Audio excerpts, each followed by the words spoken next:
電子レンジで栄養が逃げないって本当？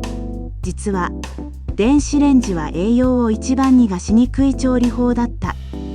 加熱時間が短く、水をほとんど使わないため、ビタミンやミネラルの流出が少ない。ほうれん草を茹でると水に栄養が溶け出しますが、レンジで加熱すれば栄養もほとんどそのまま。特にビタミン C などの水溶性ビタミンに効果的。レンジイコール手抜きではなく、レンジイコール賢い選択。むしろ健康を意識するなら積極的に使うべきかも。